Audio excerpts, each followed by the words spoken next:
You've seen it in movies. You've read it in mainstream dating books. And if you've ever dipped your toes into the swamp that is pickup artist advice, then you've been infected by the same disease. What disease? It's the stupid belief that it's a man's duty to chase a woman. They tell you it's normal to grovel for a woman's attention, and her approval is something a man should work hard to earn. Well, here's what I say to all of that. Burn it all. There's a reason they're trying so hard to make you believe that stupid shit. It's because the opposite is true.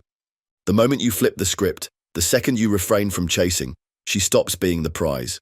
And when she's no longer the prize, guess what happens? She starts fighting for your attention. This is how to mess with a woman's mind, and best of all, she'll even love you for it. Okay, let me confess. I literally spent years sifting through the junk that pickup artists peddled. And here's the weird thing I found. The more I used those pickup artist tricks, the more women ran away from me. It was as if I had a loser's mark stamped all over my face. In hindsight, that's not surprising at all, because only losers use pickup artist tricks. Then, inspiration hit me. As Einstein said, insanity is doing the same thing repeatedly and expecting different results. So, perhaps all I needed to do was the opposite of what pickup artists would do. Instead of chasing, I simply stopped and turned away. As any Shogun Method practitioner will tell you, what you run away from ends up chasing you. It's one core principle that flips everything on its head. If this sounds familiar to you, it's the same psychological trigger that fuels addiction, the same reason forbidden fruit tastes the sweetest. Women can't fight this because it's a flaw buried deep in the female psyche. They crave what they're denied because they simply can't help it. This brings us to the gateway drug of Shogun Method, the entice-repel strategy. I want you to imagine two opposing forces, one that pushes and the other that pulls. In attraction, this translates to desire and distance. It's the oldest mind game in the book, but when done right, it's not a game. It's psychological warfare at its finest, and I've adapted it to use in attraction and love. Here's how it works. First, you entice her. You do this by building intrigue and sparking attraction, by paying attention and spoiling her. Some call this love bombing, and many cults use it. I'll show you how to do this in Shogun Method at shogunmethod.net, but here's a summary. You create a world she wants to step into, but just as she reaches out, you pull away. And that's when you repel. This is where most men fail. They get her interested, and then they cling onto her like a needy little puppy. But not you. You devalue her. You plant a seed of self-doubt. You challenge her perceived worth. This creates psychological tension that she needs desperately to resolve. And the more she tries to validate herself to you, the deeper she sinks into emotional dependence. One way to repel effectively is what we call mixed signal devalidation in Shogun Method. Here's an example script straight from the Shogun Method war room. Wow, I'm impressed. So far, I mean. I bet you'll say something silly next and completely ruin it. And here's how it works. First, you praise her. Then you undercut it with doubt. That's entice-repel spelled out for you in a sentence. And it works like a psychological landmine, believe me. She thinks you're done trying to win her over, so she relaxes her defenses and puts her guard down.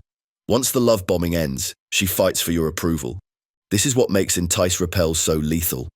Like everything in Shogun Method, it hijacks her emotional operating system and rewires her desire mechanism. Want to know how to mess with a woman's mind so deeply she begs for your attention? You use entice-repel repeatedly until she's addicted to the emotional chaos. But guess what? We're not done. Because once she's entangled inside the web, it's time to finish the job and deliver the final blow. And you do this with fractionation, the thermonuclear bomb of mind control, the foundation stone of Shogun Method. Fractionation is not flirting. It's not building rapport. It's not getting her to like you. It's emotional addiction on demand. With fractionation, you swing her emotions from one extreme to the other, bliss to despair, pleasure to pain, validation to rejection. Each time you do it, her emotional threshold collapses, until finally, she surrenders to you, heart, body, and soul. And here's the terrifying part. She will thank you for it, because deep down, every woman aches to be emotionally dominated. She wants to submit to a man who knows how to navigate the labyrinth of her subconscious mind. The truth is, Every woman wants to lose control to a man and pretend like it wasn't her fault. And guess what? That man could be you.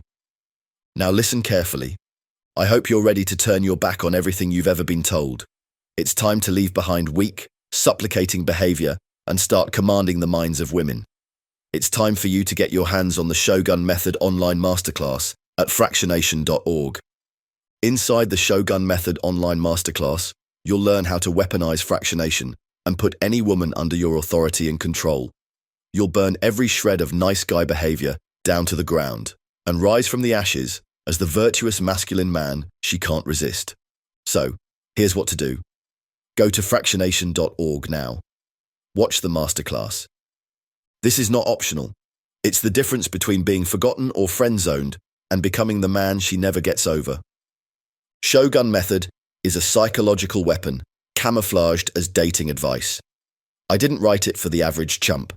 It's a system for superior men who want total emotional dominance over women. Not love, not affection, but total emotional surrender.